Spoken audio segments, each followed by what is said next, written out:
हिंदी हूँ, भारत माता के माथे पर लगी बिंदी हूँ।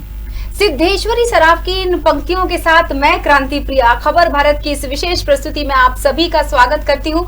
राष्ट्र के माथे की बिंदी हिंदी इस प्रोग्राम में, और हम बात करेंगे बिल्कुल हिंदी दिवस आज मनाया जा रहा है 14 सितंबर। आज की ये तारीख जो अब इतिहास के पन्नों पर लिख चुकी है। मन की बात अगर किसी भाषा में सहजता से की जा सकती है ना, तो वो सिर्फ हिंदी ही है ना।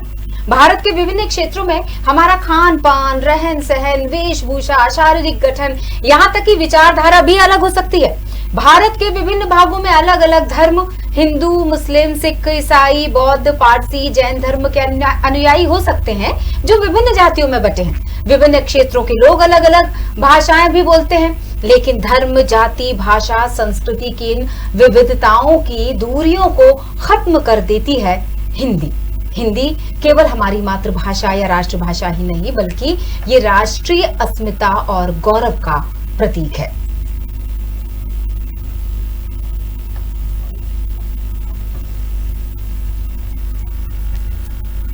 ओम के उच्चारण से, भागीरथ के तपोवन से, शिव की जटाओं से निकली बहती गंगा कलकल से। हाँ, मैं सिर्फ हिंदी हूँ। हिंदी को लेकर लोगों का क्या मानना है? अगर मैं वरिष्ठ पदों पर बैठे लोगों की विचार सुनना चाहूं आज के दिन, या फिर हमारे देशवासी जिन्होंने हमें मैसेज भेजे हैं हिंदी दिवस को लेकर, वो सब अगर आपको सुनवाना चाहूं तो देखते हैं क्या कह रहे हैं लोग। आज जब पूरा देश आजादी का अमृत महोत्सव मना रहा है और प्रत्येक क्षेत्र में हम नई ऊर्जा के साथ नए संकल्प ले रहे हैं, ऐसे में यह सामूहिक प्रयास होना चाहिए कि राजभाषा हिंदी को लेकर संविधान द्वारा निर्धारित लक्ष्यों को हम प्राप्त करें। किसी भी लोकतांत्रिक देश में सरकारी कामकाज की भाषा तभी सार्थक भूमिका अदा कर सकती है जब देश के जन सामान्य से वो जुड़ी हो। आइए हिंदी की यात्रा को शब्दों में सुनते हैं। पाषाण युग से ही अपने अस्तित्व में आई हिंदी, सहज, समझ और सरल विधि से सबके मन को भाई हिंदी। कंठ से स्वर, जिह्वा तालु से व्यंजन बनकर छाई हिंदी। गीत गजल संगीत विधा से हृदय में जा समाई हिंदी। अद्भुत शब्द संयोजन इसका, मात्रा छंद अलंकार बिंदी, एक एक अक्षर दिल में उतरता, इतनी अधिक प्रसारित हिंदी। जल की तरह तरलता इसमें, 100 से अधिक प्रकार हैं इसके। अलग अलग क्षेत्रों में अपने अलग अलग बोली है हिंदी। भाषा संस्कृत जनक है इसकी, प्राकृत भाषा बड़ी बहन है। उर्दू को ना सौतन माने, इतने बड़े हृदय की बिंदी। फिरंगियों का दमन सहा है, निचला मानक इसे दिया है। अति विशिष्ट बनने में सबसे बड़ा अवरोध माना है हिंदी। अंग्रेजी में बोलने वाला उसे सदा माना है साहिब, उसको इतना अनपढ़ माना जो जितना बोले है हिंदी। कहने को तो मातृभाषा है, पर माना इसे मातृभाषा है। शिक्षा विषय में ये वैकल्पिक, वास्तव में अविकल्प है हिंदी। देश के कुछ महापुरुषों ने इसका पुनरुत्थान कर दिया, हिंदी को अनिवार्य बनाया। देश का अब सम्मान है हिंदी। कंप्यूटर युग के प्रारंभ से अंग्रेजी का चाल चलन था, लेकिन अब चलना है संग में तो कंप्यूटर भी है हिंदी। हिंदी का कंप्यूटरीकरण सूचना प्रौद्योगिकी में क्रांति है। शिक्षा, समाचार और रोजगार के नए आयाम बना रही हिंदी। मध्य प्रदेश ने हिंदी को अब पूरी तरह से ओढ़ लिया है। सारे सरकारी पोर्टलों में अब प्रमुख भाषा है हिंदी। यूं तो देश में कई राज्य हैं, सबकी अपनी है क्षेत्रीय बोली, लेकिन गर्व है हमें एमपी पर, हमारी मातृभाषा है हिंदी। भारत देश का हृदय है अपना, मध्य प्रदेश राज्य है अपना। अन्य कई भाषा हैं धड़कन, उनका एक हृदय है हिंदी, उनका एक हृदय है हिंदी। धन्यवाद। आज राष्ट्रीय हिंदी दिवस के उपलक्ष्य में आप सभी को बहुत बहुत धन्यवाद। सारे देशवासियों को मेरी ओर से बहुत बहुत शुभकामनाएं। आज हिंदी दिवस तो हम लोग मना रहे हैं, कई कार्यक्रम आयोजित देश पर हो रहे हैं, कई प्रदेश में, कई जिले स्तर पर बड़े बड़े आयोजन आज हिंदी दिवस को लेकर हो रहे हैं। पर मैं कुछ मुख्य बात आज आप सबके सामने अपनी बात को रखना चाहता हूँ। हिंदी दिवस मनाना चाहिए, होना चाहिए, और मेरा सबसे मुख्य बात यह है कि पूरे देश में हिंदी को एक राष्ट्रीय भाषा मानकर पूरे प्रदेश में इसको लागू करना चाहिए, क्योंकि जब अन्य जिलों प्रदेशों में जब जाते हैं तो महाराष्ट्र में जाते हैं तो वहाँ की भाषा अलग, यूपी जाते हैं वहाँ की भाषा अलग, तमिल, मलयालम, कन्नड़, अलग अलग राज्य में अलग अलग भाषाएं आपको देखने को मिलती है। और कई बार तो ऐसा होता है कि आप जब हिंदी भाषी प्रदेश से जब अन्य भाषा प्रदेश में जब जाते हैं तो वो लोग आपको इस निगाह से देखते हैं जैसे आप उनको कुछ मतलब कुछ खाने को आ गए, मतलब जैसे आप पता पूछते तो वो इस प्रकार से देखते हैं। तो मेरा कहने का तात्पर्य कि जब हिंदी को राष्ट्रभाषा आप हिंदी दिवस जब मना रहे तो मैं माननीय हमारे देश के प्रधानमंत्री मोदी से निवेदन करना चाहूंगी कि भारत के अंदर जब हिंदू राष्ट्र है को आप चला रहे हैं तो हिंदी को भी राष्ट्रीय भाषा घोषित करें ताकि हर एक प्रदेश में हिंदी में ही कार्य होने पाए। आप सभी को हिंदी दिवस की बहुत बहुत शुभकामनाएं। हिंदी भाषा अपने आप में इतनी सशक्त और महान है कि उसके बारे में कुछ भी कहना बहुत छोटा लगता है आज, लेकिन आपको इस दिवस पर संबोधित करते हुए मैं गौरव महसूस कर रहा हूँ। काफ़ी एक जानकारी आपके साथ साझा करना चाहता हूँ। अबू धाबी एक देश है जिसने अपने यहाँ हिंदी भाषा को तीसरा स्थान दिया है। मेरे ख्याल से हमारे सभी भारतवासियों के लिए गौरव की बात है कि हिंदी हमारे ही नहीं बल्कि विश्व के कई देशों में अपना स्थान बनाते जा रही है। आप सभी को पुनः हिंदी दिवस की बहुत बहुत शुभकामनाएं। धन्यवाद। सभी हिंदुस्तान वासियों को हिंदी दिवस की शुभकामना प्रस्तुत करता है। आज से ठीक 130 साल पहले वर्ल्ड विजिलेंस पार्लियामेंट में स्वामी विवेकानंद जी ने हिंदी में संबोधन किया था। आदरणीय मोदी जी ने अमेरिका में डोनाल्ड ट्रंप के समय में हिंदी में संबोधन किया था। हमारी मातृभाषा हिंदी बोलने पर हमें गर्व है। जय हिंद, जय भारत। हिंदी पढ़ें, हिंदी पढ़ाएं, हिंदी को जन जन तक फैलाएं। आधुनिकता के इस दौर में हिंदी को ही पहचान बनाएं। नमस्कार। जैसा कि हम जानते हैं कि एक बच्चा जो भाषा बोलता है वह उसकी मातृभाषा कहलाती है, उसी प्रकार हम भी अपनी भारत माँ की संतान हैं और हमारी मातृभाषा है हिंदी। हम सभी का भी ये कर्तव्य है कि हम सभी अपने दैनिक जीवन में, अपने बोलने में, अपने हर कार्य में हिंदी का प्रयोग करें और अपनी मातृभाषा की रक्षा करें। ना खुद बल्कि और दूसरों को भी प्रेरित करें कि वह हिंदी भाषा का ही प्रयोग करें और अपने भारत की संस्कृति और उसके स्वाभिमान की रक्षा करें। हमें गर्व है अपने देश पर, उसकी भाषा पर और अपनी संस्कृति पर। जन जन की भाषा है हिंदी, भारत की आशा है हिंदी, जिसने पूरे देश को बांधा वह मजबूत धागा है हिंदी। जय हिंद, जय भारत। हिंदी दिवस पर आप सभी को बहुत बहुत शुभकामनाएं देता हूं। आज हम देश में हिंदी भाषा के प्रयोग के बारे में बात कर रहे हैं। यह आवश्यक है कि यदि हमें इस देश में हिंदी को प्राथमिकता देना है तो सबसे पहले हमारे देश का नाम, जो कि इंडिया की जगह भारत होना चाहिए। जैनाचार्य आचार्य विद्यासागर जी महाराज ने इस बात की पूरे देश में अलग जगह रखी है कि सबसे पहले हमें अपने नाम को इंडिया नहीं भारत करना होगा, तभी इस देश का विकास हो पाएगा और हिंदी को उतनी प्राथमिकता मिल पाएगी जितना कि आज हमने लक्ष्य निर्धारित किया है। मैं स्वयं भी आचार्य विद्यासागर महाराज जी की प्रेरणा से, मेरी फर्म का नाम MK इंडिया था और लोग मुझे मनोज MK इंडिया बोला करते थे। आचार्य श्री की प्रेरणा से मैंने अपने नाम का बदलाव मनोज MK इंडिया से MK भारत कर लिया। मेरी पूरे देश के लोगों से यह अपील है कि हम अपने देश का नाम इंडिया की जगह भारत बोलें और भारत को ही प्राथमिकता दें। धन्यवाद। जय जिनेंद्र।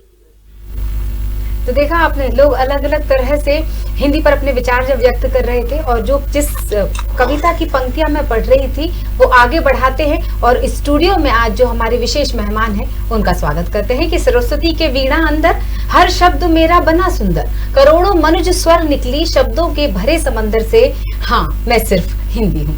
तो स्वागत करते हैं ऐसे ही एक राष्ट्र स्तर के कवि, अगर मैं कहूँ कि राष्ट्रीय कवि, सदस्य केंद्रीय प्रमाणन भोपाल, जिसे सेंसर बोर्ड कहा जाता है, लेकिन परिचय मैं हिंदी के साथ दे रही हूँ। तो हमारे साथ जुड़े हैं सुमित ओरछा जी। बहुत बहुत स्वागत है सर, बहुत अच्छा लग रहा है एक बार फिर आपको स्टूडियो में आमंत्रित करके। स्वागत है।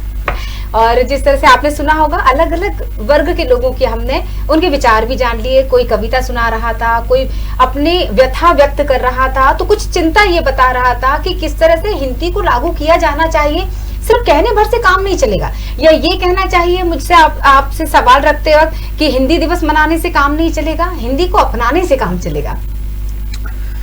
इस अलग अनूठी भूमि का अनुमान समझना मुश्किल है, इस भूमि की पावनता परिधान समझना मुश्किल है। वैसे तो भारत का कोना कोना घूम रहे हैं, पर बिन हिंदी को जाने हिंदुस्तान समझना मुश्किल है। अब मैं आगे बात करूं। कुछ लोगों को लगता हुआ 4 पंक्तियां और सुनाता हूं। जी, जरूर। क्यों समझना मुश्किल है? हाँ। हिंदी के बिना हिंदुस्तान को समझना। हिंदुस्तान भावना प्रधान देश है। कुछ लोगों को लगता होगा ये गांव की भाषा है, शीतलता की संवाहक है, ये छांव की भाषा है। जीवन के हर जज्बातों को शब्द यही दे सकती है, जीवन के हर एहसासों को शब्द यही दे सकती है, जीवन के रिश्ते नातों को शब्द यही दे सकती है। सरस्वती माता की बिटिया यह भावों की भाषा है। क्या बात है, क्या बात है। तो हिंदी को मैं जहां तक बोलूंगा कि यह भावों की भाषा है। हर रिश्ते नाते भावनाएं दुनिया की किसी भाषा में अगर व्यक्त हो सकती हैं तो वह इतनी समृद्ध सिर्फ हिंदी है। वरना आप देखेंगे रिश्तों के परिदृश्य में जिसे पापा की बहन आंटी है, मम्मी की बहन आंटी है, पड़ोस में रहने वाली आंटी है, लेकिन हिंदी में जब आएंगे तो हर रिश्ते पापा की बहन बुआ है, मम्मी की बहन मौसी है, मासी है, बल्कि मौसी तो हम अब ब्रंश करके कहते हैं, मासी है। और जो है पड़ोस में रहने वाली आंटी है तो वो चाची है, तो वो उसके प्रति भी एक आत्मीयता और लगाव का भाव है। तो कहने का तात्पर्य यह है कि यह भावों का भारत है और भावों की भाषा हिंदी है। इसलिए बिना भारत में हिंदी के बिना और हिंदी के बिना भारत की एक दूसरे की सहअस्तित्व कल्पना नहीं हो सकती है। बिल्कुल, मतलब भारत और भाषा मतलब हिंदी, भाषा मतलब हिंदी, भाषा मतलब हिंदी। तो हमारे साथ एक और गेस्ट हैं, मतलब मेहमान हैं, अतिथि हैं।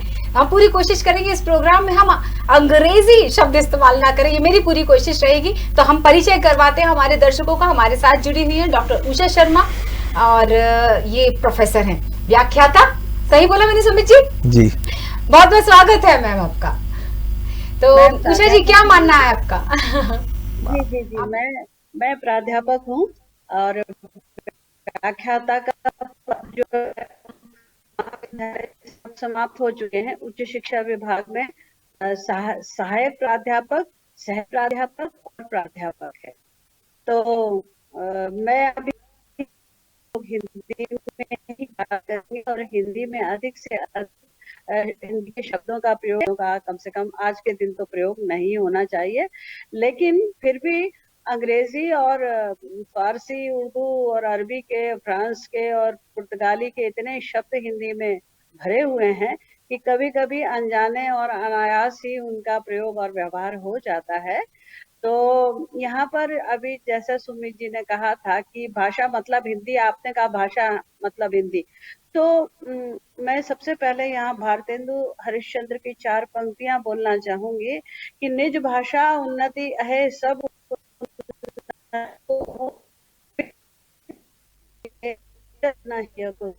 और ये पंक्तियां उन्होंने तब कही थी जब हमारा देश आजाद नहीं हुआ था, और भाषा के माध्यम से उन्होंने चेतना अलग जगाया था, क्योंकि उन्होंने स्पष्ट कहा कि जब तक हमारी एक राष्ट्रभाषा नहीं होगी तब तक हमारी उन्नति असंभव है, क्योंकि हम एक भाषा के जानकार नहीं होंगे सारे भारतवासी, तब तक हम कैसे अपनी बातों को, अपने संदेशों को एक स्थान से दूसरे स्थान, राज्य से दूसरे राज्य और समूचे भारतवर्ष में हम कैसे जागृति का, कैसे शंखनाद करेंगे। तो जब तक हम अपनी भाषा को महत्व नहीं देते हैं, हमारे हृदय का हमें शूल ही लगा रहता है, और हमारे हृदय का जो शूल है उसका जो दर्द है वो मिटता नहीं है। क्यों? क्योंकि हमारी भाषा में ही वह संभव है। उसका मूल कारण है कि भाषाविद कहते हैं कि यदि एक बच्चे के ऊपर कई भाषा का बोझ डाला जाता है, अब दिग्भ्रमित हो जाता है, वह समझ नहीं पाता है कि वह किस शब्द को कहाँ बोले और कैसे बोले।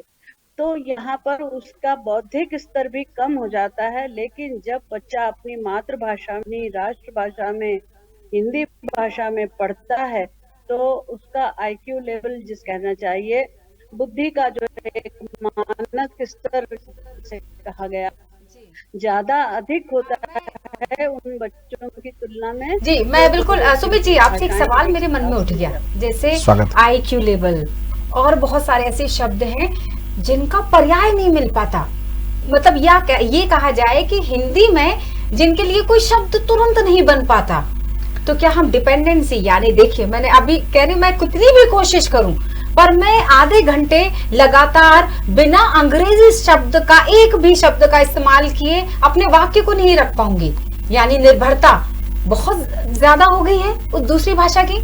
देखिए हजारों वर्षों की आपकी गलती नहीं है ये, मैं इसे आपका अपराध नहीं मानूंगा।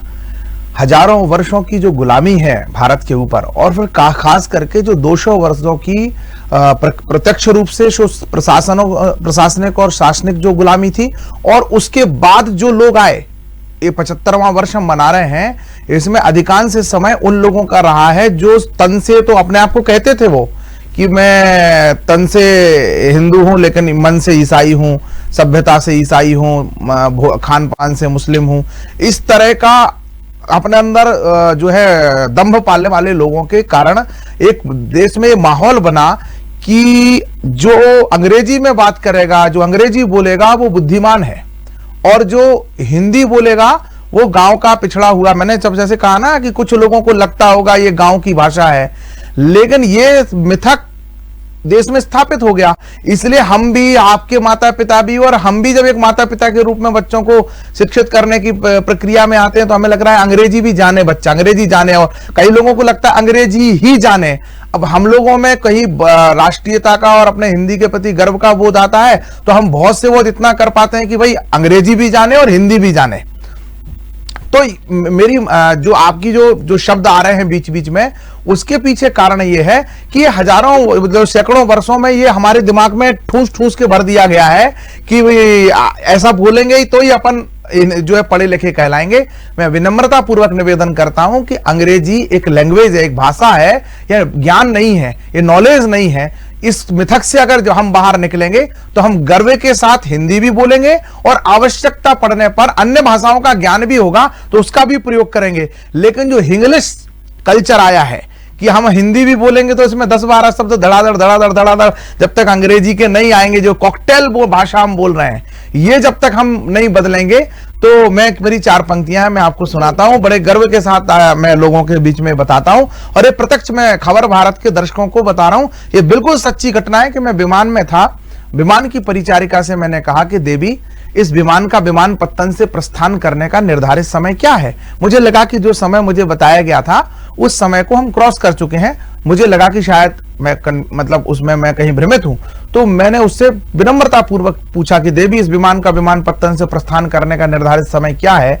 मेरा इतना पूछना था कि मुझे आगे की पंक्ति के लोग पीछे मुड़कर के, जिन्होंने बड़ा पश्चिमी परिधान पहना हुआ था, गले को बिल्कुल कंठ लंगोटी से कस रखा था, वो पीछे मुड़कर के उन्होंने पूरी काया को पलट करके मेरे जो है काया का दर्शन किया, मेरे चेहरे का दर्शन किया।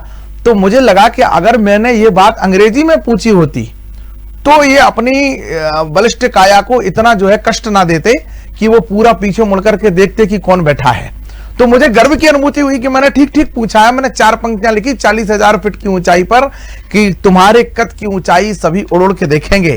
मैं कह रहा हूं नई पीढ़ी को, दर्शकों को, कि तुम्हारे कद की ऊंचाई सभी उड़ उड़ के देखेंगे, महक किरदार में होगी सभी जुड़ जुड़ के देखेंगे। अंग्रेजी का बतियाना कहो कौन सुनता है, जो हिंदी शुद्ध बोलोगे तो सब मुड़ मुड़ के देखेंगे, जो हिंदी शुद्ध बोलोगे तो सब मुड़ मुड़ के देखेंगे।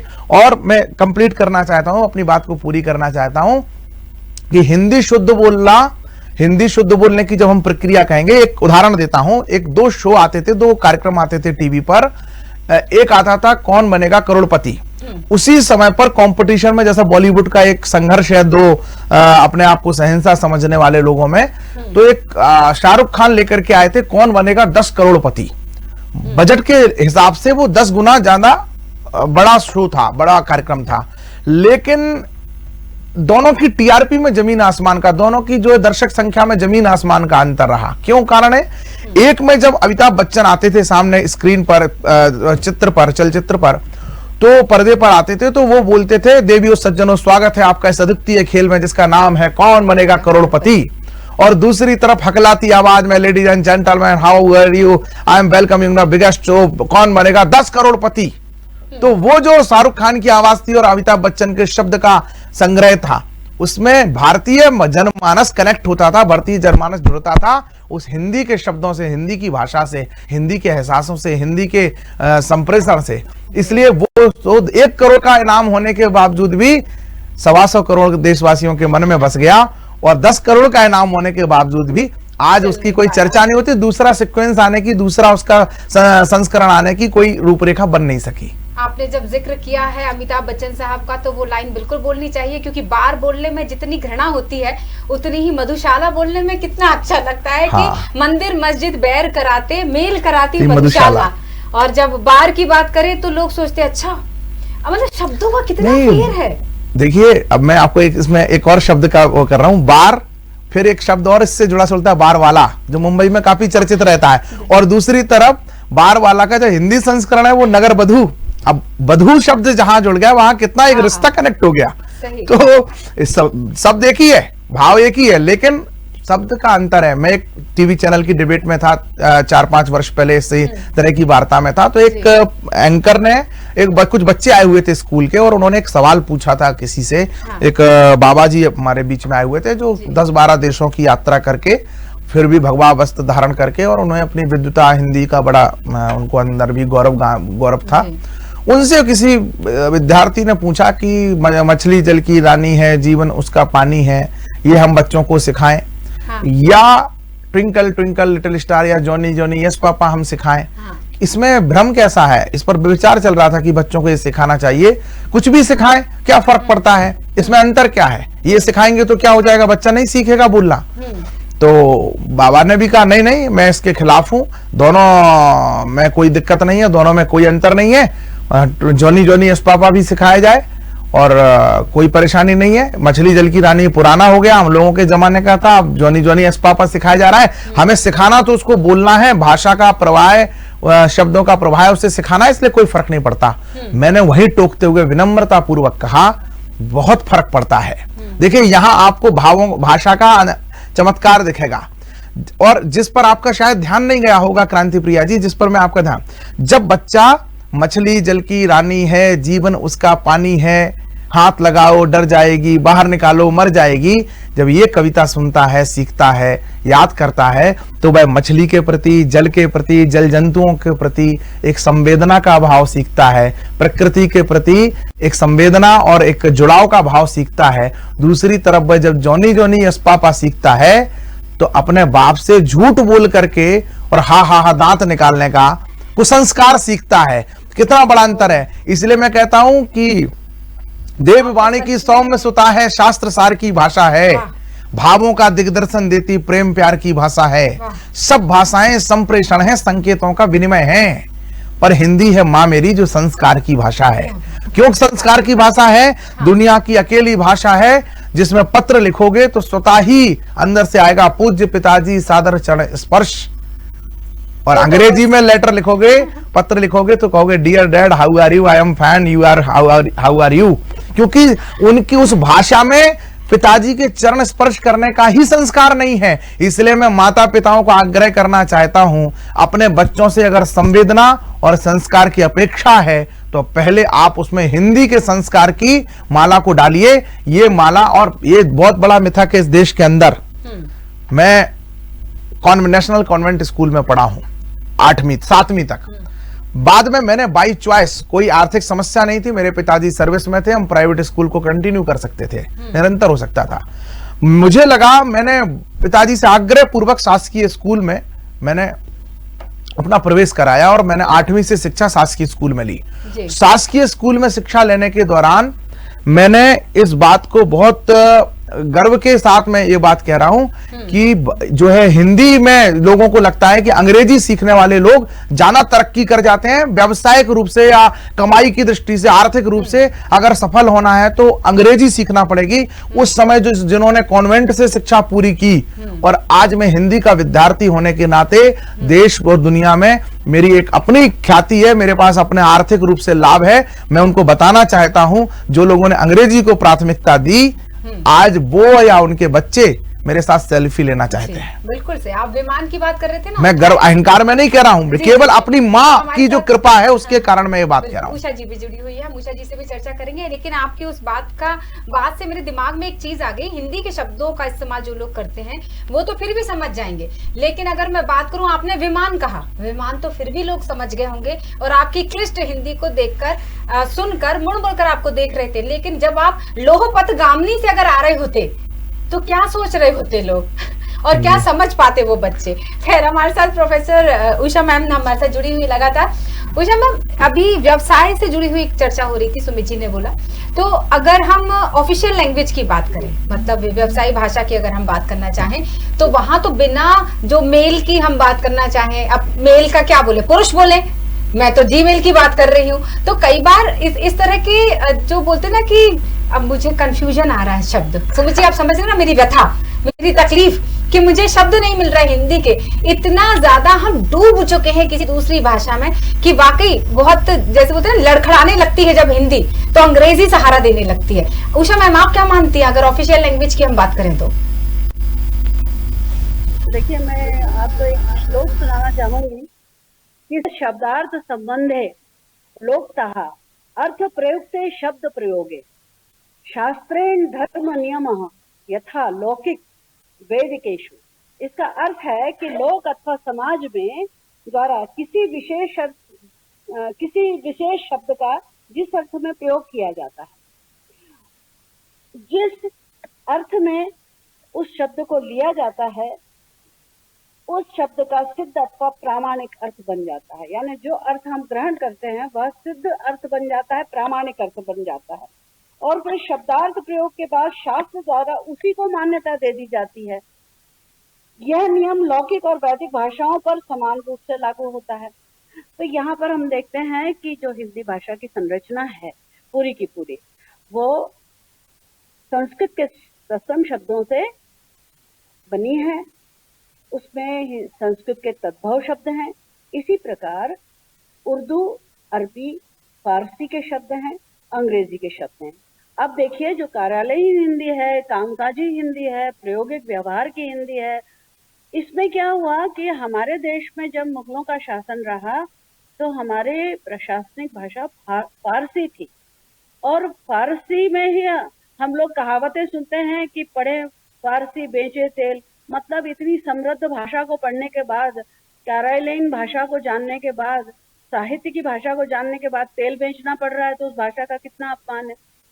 लेकिन जब अंग्रेज आ गए तो फारसी को तिलांजलि दे दी गई।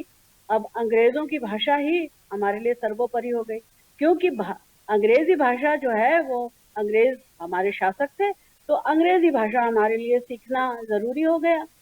इसी प्रकार जब हमने आजादी पाई तब हमारे देश में महात्मा गांधी जी के प्रयासों से और अन्य सरदार वल्लभ भाई पटेल जी के प्रयासों से, और भी इसके लिए बहुत सारी कमेटियां, समितियां गठित हुई, तब हमारे देश में ये निर्णय लिया गया कि हमारे देश की एक भाषा होना चाहिए, और वह एक भाषा होना चाहिए हिंदी, और उसी में हमारे देश की वही राजभाषा बनना चाहिए, वही राष्ट्रभाषा बनना चाहिए। एक सवाल इसमें जुड़ जाता है उषा मैम कि विविधताओं वाला हमारा देश है।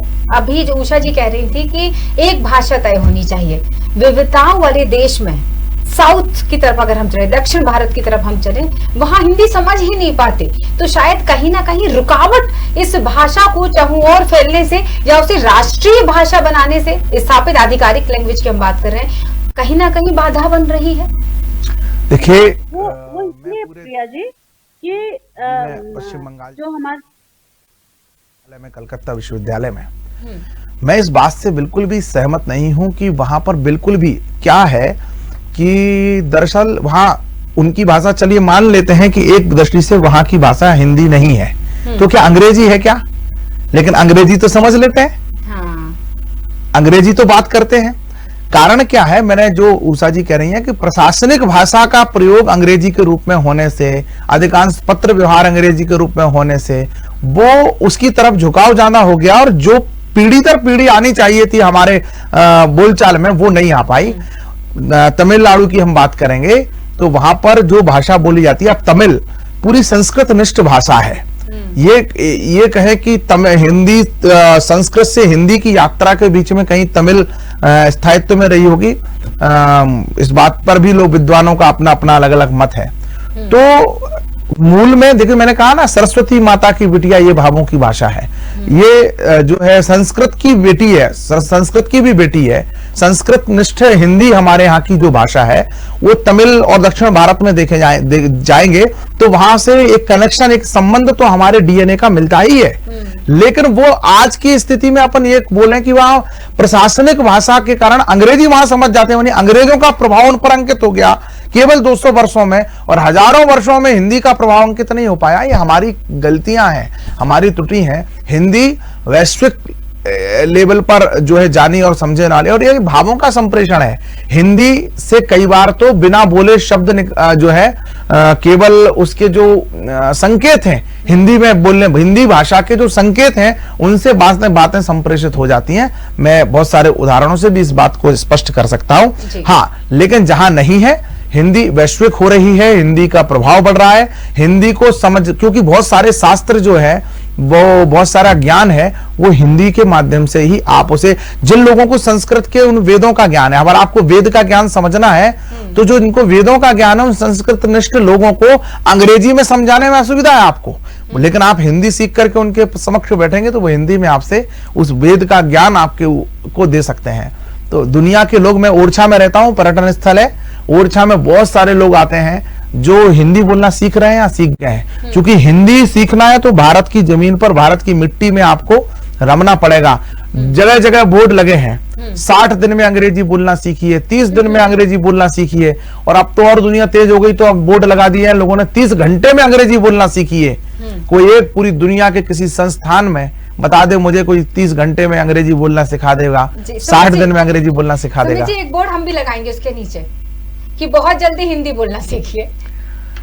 जरूरत है, विरोध करना बहुत जरूरी है, क्योंकि वो ही ना कि अगर सही का पक्ष ना लिया जाए, गलत का विरोध ना किया जाए तो गलत लोग शासन करने लग जाते हैं। कुछ राजनीति की गलियारों में इस तरह के वाक्य चलते हैं। लेकिन ये एक विडंबना है। उषा मैम सुन रही है, उषा जी, हिंदी हास्यास्पद नहीं होकर रह गई, इसलिए हाशिए पर है क्योंकि आप जब क्लिष्ट हिंदी बोलते हैं, जैसा कि मैंने अभी थोड़ी देर पहले बोला था, लोह पथगामिनी से क्यों नहीं आ गए आप विमान की बजाय, या ये मैं बोलूं कि कैसे है, कहाँ की स्थिति में किम कर्तव्य विमूढ़ हो जाते हैं, तो लोग सोचेंगे और अचरज में पड़ जाएंगे।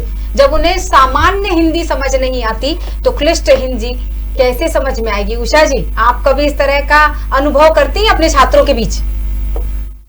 बिल्कुल करती हूँ, और मैं आपसे कहना चाहूंगी जी, और जैसा कि सुमित जी कह रहे थे कि ये बिल्कुल संभव है कि हम अधिक से अधिक हिंदी में बातचीत करें, और कामकाजी हिंदी के लिए भी हम कहना चाहेंगे कि उसमें हिंदी के अधिक से अधिक शब्दों का हम भरपूर प्रयोग कर सकते हैं। लेकिन हमने अपनी आदत को एक कहना चाहिए मजबूरी बना लिया है, इसलिए हम हिंदी के साथ अंग्रेजी के शब्दों का अधिक से अधिक मतलब चलन रखते हैं और अधिक से अधिक शब्दों का प्रयोग करते हैं।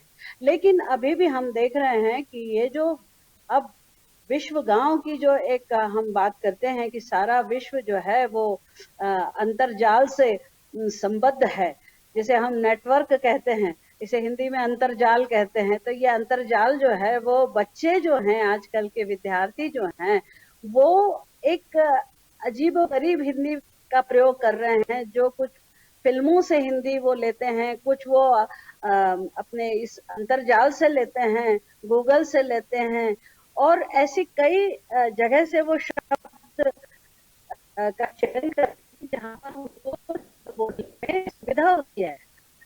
ये जो सुविधा है इसको हम थोड़ा परे रखकर हमें इस अपने अंदर इस बात एक संकल्प लेना होगा कि हमें हिंदी के शब्दों के की शुद्धता का अधिक से अधिक। बहुत खूबसूरत आपने सवाल दे दिया है मुझे।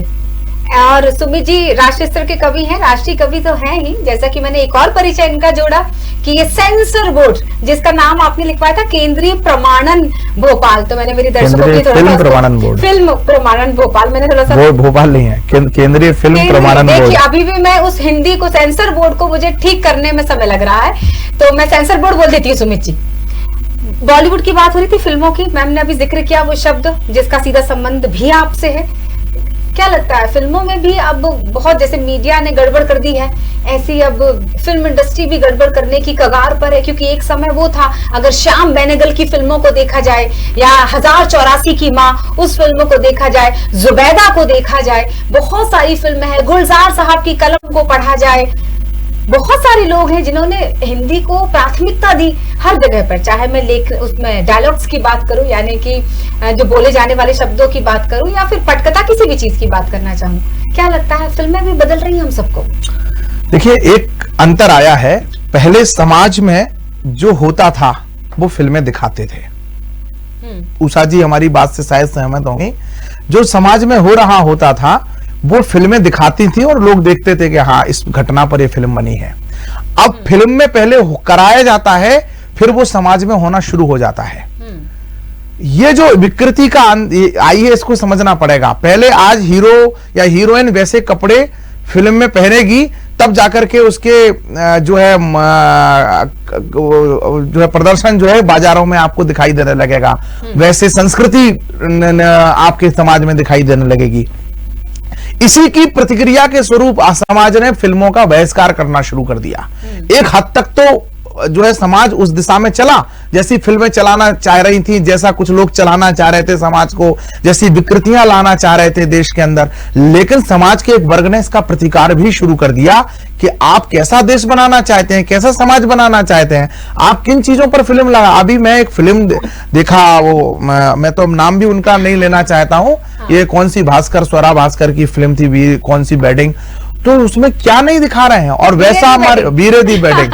तो चीजें मतलब समाज में पहले दिखाते हैं कि आप ऐसा करिए, और भाषा का, और ये मैंने कहा ना, आपको कुछ गंदा दिखाना पड़ेगा, कुछ विकृत दिखाना पड़ेगा, तो आपको फिर भाषा भी अंग्रेजी चैनल, उसमें देखना आप आधे से ज्यादा गालियां, जो गालियों का वार्तालाप है वो टोटल अंग्रेजी में हो रहा है, क्योंकि हिंदी में इस तरह के शब्दों के लिए स्थान नहीं है, हिंदी में इस तरह के संस्कारों के लिए स्थान नहीं है, हिंदी में इस विकृति के लिए स्थान नहीं है। इसलिए जहां जहां आप देख लेगा संस्कृति छूटी है, समझ रहे ना, हमारी भाषा को छोड़ करके विकृति की तरफ बढ़े हैं।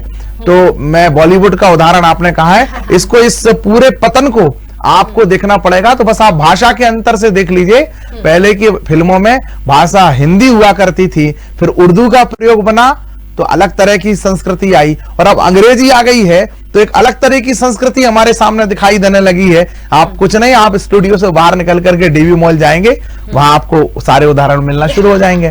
तो ये जो फिल्मों के साथ जो भाषा बदली है उसका ही प्रभाव है। अब मैं ये नहीं कह सकता पूर्णतः, मैं तो सेंसर करता हूं, तो कई बार मैं इस बात को लेके कहता हूं, हम टाइटल देते हैं जब हमारे पास सेंसर होने के लिए फिल्म दिखाने के लिए आती है, तो उसमें लिखा रहता है ये किस भाषा की फिल्म है, तो उस भाषा लिखा तो होगा हिंदी, लेकिन उसके आधे डायलॉग या आधा जो वार्तालाप है वो अंग्रेजी में। बिल्कुल। तो मैं इस पर कहता भी हूं कि एक भाषा की फिल्म का मचीज में 75% वार्तालाप अंग्रेजी में कर रहा है नायक और नायिका। तो खैर ये जो पतन है वह परिवर्तन है। मुझे उम्मीद है कि जब ऐसे विमर्श होंगे तो विमर्श से हम वापस से अपनी संस्कृति की तरफ लौटेंगे, अपनी भाषा की तरफ लौटेंगे। हिंदी का चमत्कार दुनिया देख रही है, हिंदी के साहित्य का चमत्कार दुनिया देख रही है, हिंदी ग्रंथों में जो ज्ञान छिपा है उसका चमत्कार दुनिया देख रही है। किसी भी भाषा में, एक अंतिम बात कह के आपसे विदा ले रहा हूं, किसी भी भाषा में ऐसा कोई ग्रंथ नहीं बना है किसी भी भाषा में दुनिया की जिसका 24 घंटे गायन होता हो। रामचरितमानस लिखी अवधी भाषा में, अवधी हिंदी और अवधी जो बोली है हमारी, उसमें जिसका 24 घंटे अखंड पाठ होता है। तो ये हमारे भाषा का ही चमत्कार है कि इतने सारे भावों को, इतने सारे संबंधों को, इतने सारे परंपराओं को, इतनी सारी संस्कृतियों को लिख दिया, गा दिया, और जनमानस उससे प्रेरणा ले रहा है आज भी। जी बिल्कुल। हम सारांश पर आएंगे, संक्षिप्त में संदेश भी लेंगे, लेकिन एक छोटी सी और हमारे पास प्रतिक्रिया आई है एक सदस्य महत्वपूर्ण प्रवीण जी उनका नाम है। हम देख लें एक बार सुमित जी और उषा जी अगर आप कहें तो कि वो क्या कह रहे हैं, उसके बाद संक्षिप्त में उस बात को सुनने के बाद आप दोनों से एक एक लाइन जरूर लेना चाहूंगी प्रतिक्रिया के तौर पर। हिंदी दिवस की सभी को शुभकामना। 14 सितंबर का दिन हिंदी प्रेमियों के लिए गौरवान्वित करने वाला दिन माना गया है। वो इसलिए कि संविधान में इस भाषा को राजभाषा का दर्जा दिया गया और 1949 से ये 14 सितंबर को मनाया जाता रहा है। हिंदी की सबसे अच्छी सेवा यही होगी कि सभी हिंदी में बात करें और त्रुटि रहित हिंदी में बात करें, लिखे भी त्रुटि रहित और बात भी करें। तो फिर माँ की मीठी बोली में और प्यार की हर एक लोरी में सुस्वागत से निकली लिखी दरवाजे पर, हाँ मैं मातृभाषा हिंदी हूँ। क्या कहना चाहेंगे? जाने से पहले बिल्कुल संक्षिप्त में आप उसको कविता का स्वरूप भी दे सकते हैं और उषा मैम से भी लेना चाहूंगी कि वो क्या कहना चाहेंगी। तो पहले मैं उषा मैम से लेती हूँ और फिर पंक्तियों के साथ इसका समापन जरूर करना चाहूंगी। जी उषा जी। कहती हूँ कि हिंदी भाषा में कोई भी भाषा हो, पर हमारी भाषा में तो जो संस्कृति का समावेश है और हमारी जो भाषा, जो एक तरह से कहना है हिंदी भाषा संस्कृति की संवाहक भाषा है और इस संवाहक भाषा, ऐसी संवाहक भाषा है जो हमें जयशंकर प्रसाद की एक पंक्ति याद दिलाती है कि तुमुल कोलाहल कलह में मैं हृदय की बात रे मन। तो सारी संसार की कितनी भी भाषाएं हैं, हमें एक तरह से उनका तुमुल कोलाहल ही सुनाई पड़ता है और हृदय की बात तो जो है हमें हमारी भाषा में ही सुनाई पड़ती है। और यह सच है कि जब तक हम अपनी भाषा को अपने प्राणों से नहीं जीते हैं, तब तक हमारी भाषा जो है वो लोकप्रिय नहीं होती है, सबके लिए संवाहक नहीं होती है और सही संप्रेषण भी हम अपनी ही भाषा में कर पाते हैं। तो इसीलिए कबीर ने कहा है, उन्होंने तो कहा है भाषा सतगुरु सत्य है। उन्होंने तो भाषा को सतगुरु सत्य ही मान लिया, यानी कौन सी भाषा? जो हमारी अपनी भाषा है। और भाषा को उन्होंने कहा कि संस्कृत के लिए कहा, संस्कृत है कूप जल और भाषा बहता नीर। अब जो संस्कृत है वो एक तरफ से सिमट के रह गई थी और हिंदी ने प्रवाह ले लिया, तो बहता नीर भी कहा गया है उसे। तो अब हमारा बहता नीर है ये, और इस बहते नीर की जो शुद्धता है। जी बहुत बहुत शुक्रिया। सुमित जी, जाने से पहले दर्शकों से इतना कहना है, मेरे साथियों से, युवा साथियों से, कि माएं और भाषाएं अपने बच्चों से गर्वित होती हैं, अपने बच्चों से बड़ी बनती हैं। जब कोई माँ को उसके बच्चे कहेंगे कि ये मेरी माँ है और मुझे इसके बेटे होने पर गर्व है, तब उस माँ का जो है मस्तक गर्व से ऊंचा होगा। इसी प्रकार से हमारी माँ हिंदी है।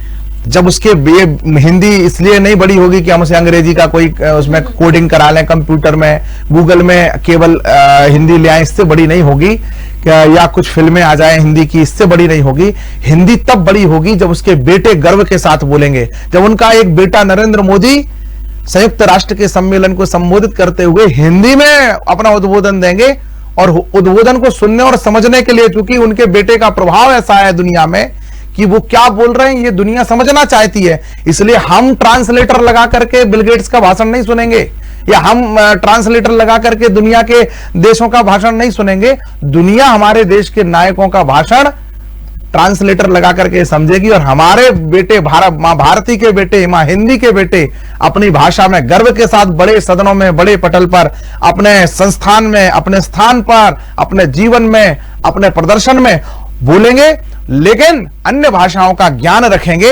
अन्य भाषाओं के गुलाम नहीं बनेंगे। इस संकल्प के साथ हम इस हिंदी दिवस के अवसर पर आप सभी को शुभकामनाएं देते हैं। बहुत बहुत शुक्रिया। तो दर्शकों को जाने से पहले बता देते, हमारे साथ जुड़े हुए थे सुमित ओरछा जी, दिख रहे हैं, उनका शुक्रिया करते हैं, धन्यवाद देते हैं सुमित ओरछा जी का, और साथ में थी प्रोफेसर उषा शर्मा जी।